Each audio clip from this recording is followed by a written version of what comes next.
या प्रश्नाला एकच आहे, याचा अर्थ भाजप मराठी माणसाला हिंदू नाही का समजत?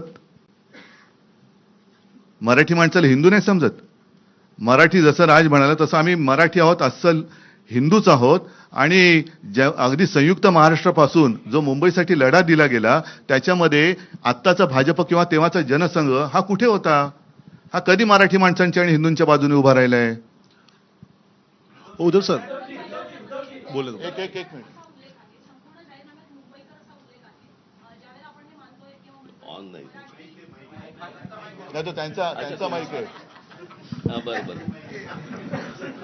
ज्यावेळेला आपण हे म्हणतोय की मुंबईमध्ये मराठी माणसावर अन्याय होतोय आणि तुम्ही तो मुद्दा घेऊन पुढे जात असाल तर या संपूर्ण वचननाम्यामध्ये मराठी माणसासाठी अशी कुठली वचनं आहेत? कारण त्या प्रत्येक ठिकाणी मुंबईकर असे उल्लेख पाहायला मिळत आहेत.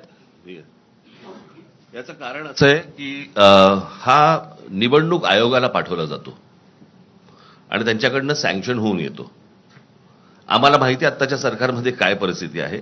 आम्हाला मुंबईकर म्हणजे मराठी माणूसच सांगायचं आहे, परंतु त्यांना जर समजा मराठी माणूस याच्यावरती जर रिजेक्ट झाला असता म्हणून आम्ही मुंबईकर टाकले. अजून काही? म्हणजे ही सगळी आश्वासनं मराठी माणसासाठी असतील असं मानायचं का? अहो, साधी एक गोष्ट सांगतो. आम्ही केलेल्या कामाची एक पुस्तिका आणि त्याच्याही बद्दल आदित्यने एक प्रेझेंटेशन दिलं होतं NAC तिकडेच. हे काल डोमकावळे जमलेलं त्याच डोममध्ये. आणि त्याच्यानंतर एक कोरोनाच्या काळात केलेल्या कामाची आम्ही पुस्तिका केली. ती पुस्तिका त्यांनी रिजेक्ट केली. आता ते तर मी काय थांबणार नाही. ते तर पुस्तक मी बेधडकपणाने वाटणार. निवडणूक आयोगाला जे काय शब्द आहे तो वापरा, करायचं ते करा. कारण ते काम आम्ही केलेलं आहे. त्या कामामध्ये जे जे सहभागी झाले सगळे मुंबईकर होते, सगळे महाराष्ट्राचे रहिवासी होते, आहेतच, नागरिक होते. आणि ते काम आम्ही केले. कारण निवडणूक आयोगाच्या परवानगीने आम्ही कोरोनाचं काम केलेलं नव्हतं. त्याच्यामुळे कोरोना काळामध्ये जिथे उत्तर प्रदेशमध्ये गंगेमध्ये प्रेतं वाहत होती, आता परत मग देवेंद्र फडणवीसांना विचारा ती प्रेतं कोणाची होती? हिंदूंची होती का मुसलमानांची होती?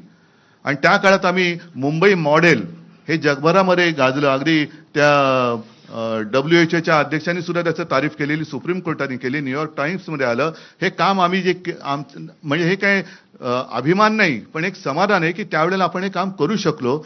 चीनमध्ये 15 दिवसात फील्ड हॉस्पिटल झालं, आपल्या मुंबईमध्ये 18 दिवसात झालं. हे आम्ही सांगणार. याच्यामध्ये निवडणूक आयोग आला तरी त्याला बाजूला सारून आम्ही कोरोनात केलेलं काम हे सांगणार. निवडणूक आयोगाने ते अडवण्याची हिंमत दाखवावी. सर एक प्रश्न असा आहे, इकडे बोलतोय, इकडे एक प्रश्न असा आहे की जो जाहीरनामा जाहीर